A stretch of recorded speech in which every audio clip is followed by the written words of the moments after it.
నేను మీ ధన ఈరోజు ఎంత ఈజీగా చేసుకునే బెండకాయ కర్రీ రెసిపీ నేను చేసి పెట్టేస్తాను ఫ్రెండ్స్.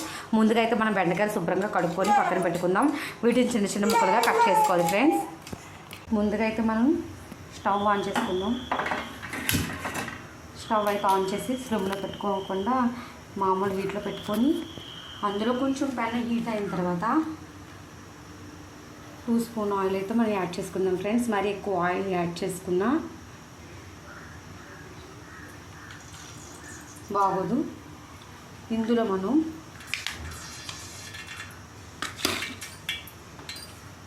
పచ్చిమిరపకాయ ముక్కలు,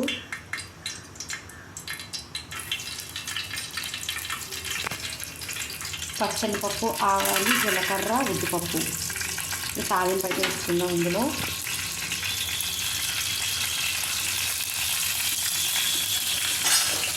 చిల్లర పెట్టుకుందాం ఫ్రెండ్స్, మాడిపోతుంది మళ్ళీ.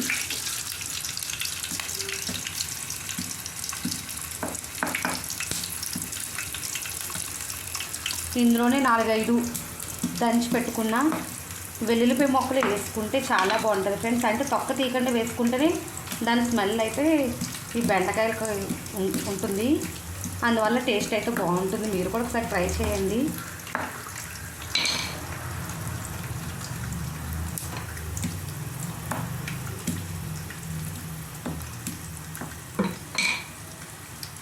నేనైతే వెల్లుల్లిపాయలు ఎక్కువ వేసుకుంటాను ఫ్రెండ్స్, నాకు ఇష్టం.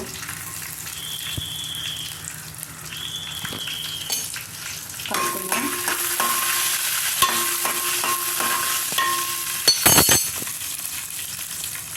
ఇందులోనే మనం యాడ్ చేసుకోవాలి ఫ్రెండ్స్. కరివేపాకు వేసుకోవడం వల్ల చాలా స్మెల్ వస్తుంది, మంచిగా ఉంటుంది. పిల్లలకు కూడా చాలా మంచిది. కరివేపాకు బాగా పెట్టండి.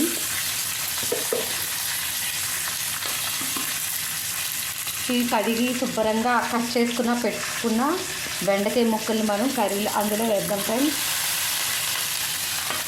బెండకాయలు ఎప్పుడు కడుక్కోవాలి ఫ్రెండ్స్ నీట్గా. కడిగి వెంటనే పిండి పక్కన పెట్టుకోవాలి బెండకాయలు, లేదంటే బెండకాయలకు వాటర్ పట్టేస్తుంది, అప్పుడు కర్రీ జిడ్డుగా అయిపోద్ది. నేను బెండకాయలు ఇందులో యాడ్ చేస్తాను ఫ్రెండ్స్. కరివేపాకు కూడా వేసి పెట్టాను. మనం ఎప్పుడైతే బెండకాయలు శుభ్రంగా కడిగి బెండకాయలు పిండుకొని పక్కన పెట్టుకోవాలి. అలాగే బెండకాయలు పెట్టేసి కట్ చేస్తే కనుక అందులో వాటర్ అయిపోయి లాస్ట్లో కర్రీ జిడ్డుగా అయిపోద్ది ఫ్రెండ్స్. అలాగే కలుపుకున్నప్పుడు 1-2 సార్లు తప్ప ఎక్కువ కలుపుకోకూడదు. ఇందులో మనం 1 స్పూన్ అంటే చిన్న స్పూన్ అండి నా దగ్గర ఉంది, పసుపు వేసుకొని ఫ్రెండ్స్. కొంచెం సాల్ట్ అయితే యాడ్ చేసుకుందాం. 1 స్పూన్ సాల్ట్ అయితే యాడ్ చేశాను. అంటే మీరు కారం ఉప్పు ఎక్కువ తినేవాళ్ళు అయితే మీరు యాడ్ చేసుకోండి కొంచెం ఎక్కువ. నేనైతే తక్కువ తింటాను. మా వారు, నేను, మా మామయ్య గారు కూడా తక్కువ తింటారు.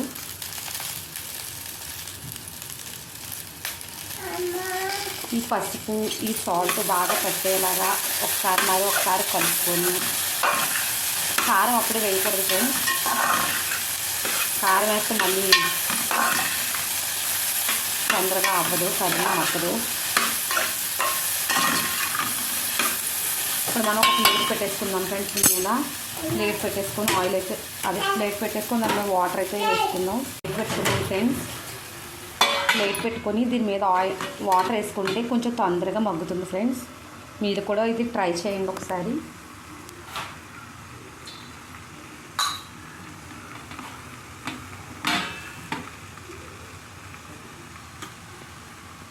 అయితే బాగా మగ్గింది. ఇందులో మనం కొంచెం కారం వేసుకోవాలి ఫ్రెండ్స్. కారం వేసుకొని మళ్ళీ మనం మూత అయితే పెట్టేయాలి. నేనైతే ఆఫ్ చేస్తున్నాను. మా పిల్లల కారం ఎక్కువ తినరు ఫ్రెండ్స్. బస్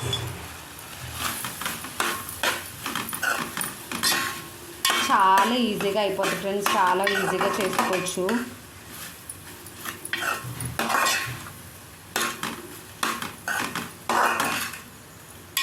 అంతే ఫ్రెండ్స్. మళ్ళీ దీనికైతే మూత పెట్టేసి ఒక 10 నిమిషాల తర్వాత మన స్టవ్ అయితే ఆఫ్ చేసుకొని వేసుకొని తినడమే. చేసాక వాటర్ ప్లేట్ అయితే మళ్ళీ పెట్టాను ఫ్రెండ్స్. ఒక 10 నిమిషాల్లో అయిపోద్ది. తర్వాత మనం ఆఫ్ చేసుకోవాలి ఫ్రెండ్స్ స్టవ్. అయితే బెండకాయ కర్రీ అయితే రెడీ అయిపోయింది ఫ్రెండ్స్. ఇది వేడివేడి అన్నం వేసుకుని తింటే చాలా టేస్టీగా ఉంటుంది. ఒకసారి మీకు కనుక నచ్చితే కనుక లైక్ చేయండి, షేర్ చేయండి, తప్పకుండా సబ్స్క్రైబ్ చేయడం మాత్రం మర్చిపోకండి ఫ్రెండ్స్. Thank you friends.